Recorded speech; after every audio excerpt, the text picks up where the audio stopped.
এটা গৌরবের প্রতীক বাংলাদেশের সেনাবাহিনী। অথচ সেই সেনাবাহিনীকে যখন মব মোকাবেলার জন্য, চুরি ডাকাত মোকাবেলার জন্য, রোড অ্যাক্সিডেন্ট ঠেকানোর জন্য, ছাত্র আন্দোলন বন্ধ করার জন্য, সচিবালয় ঘেরাও বন্ধ করার জন্য, মন্ত্রী এমপিদের বাসা পাহারা দেওয়ার জন্য, দারোয়ানগিরি করার জন্য যদি সেনাবাহিনীকে ব্যবহার করা হয়, তো সেনাবাহিনীর মা ভাবমূর্তি তো এমনিতেই ধ্বংস করে দিয়েছেন। পোলাপাইনে মাত্র আন্দোলন করলো, জনগণ একটা বিরাট আশা ভরসা করলো, ওমা পোলাপাইনে এখন চাঁদাবাজি করে। সমস্ত পলিটিশিয়ানরা পুরা এনভায়রনমেন্ট পলিউটেড করে ফেলেছে। বাংলাদেশের সার্বভৌমত্বের প্রতীক হলো সেনাবাহিনী, কিন্তু সেই সেনাবাহিনীকে নিয়ে যাচ্ছে তাই বলা হচ্ছে। আওয়ামী লীগের লোকেরা বলছে এই সেনাবাহিনী হলো পূর্ব পাকিস্তানের সেনাবাহিনী। একজন ব্যারিস্টার বলছেন ক্যান্টনমেন্টকে উড়িয়ে দিবেন। এনসিপির একজন নেতা বলছেন সেনাবাহিনীর ঘিলু নাই। এসব পরিকল্পিত সেনাবাহিনীকে পরিকল্পিতভাবে বিতর্কিত করার কোনো ষড়যন্ত্র কিনা আপনি কি মনে হয়? আরে ভাই, আমার মনে হচ্ছে কি, আমার কি মনে হয়, ষড়যন্ত্র তত্ত্ব তো আজকে তো নতুন না।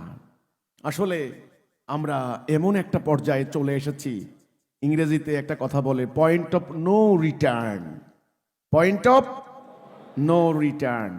ধাপ্পাবাজের রাজনীতি করতে করতে সমস্ত পলিটিশিয়ানরা পুরা এনভায়রনমেন্ট পলিউটেড করে ফেলেছে। কলেজ, বিশ্ববিদ্যালয়, মাদ্রাসায় সকল জায়গায় ধাপ্পাবাজি 2 নাম্বারই।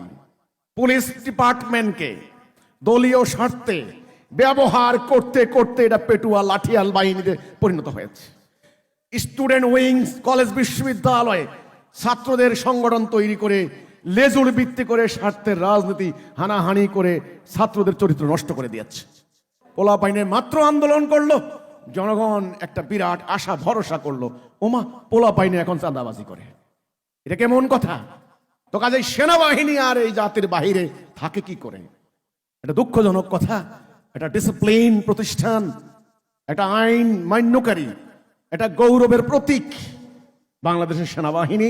অথচ সেই সেনাবাহিনীকে যখন মব মোকাবেলার জন্য, চুরি ডাকাত মোকাবেলার জন্য, রোড অ্যাক্সিডেন্ট ঠেকানোর জন্য, ছাত্র আন্দোলন বন্ধ করার জন্য, সচিবালয় ঘেরাও বন্ধ করার জন্য, মন্ত্রী এমপিদের বাসা পাহারা দেওয়ার জন্য, দারোয়ানগিরি করার জন্য যদি সেনাবাহিনীকে ব্যবহার করা হয়, তো সেনাবাহিনীর মা ভাবমূর্তি তো এমনিতেই ধ্বংস করে দিয়েছেন। কেন? আমার কথা হলো, বিতর্কিত করার চেষ্টা হচ্ছে যে আপনি প্রশ্ন করলেন, এটা বহু আগে থেকেই ষড়যন্ত্র, যেন আমরা মেরুদণ্ড সোজা করতে না পারি।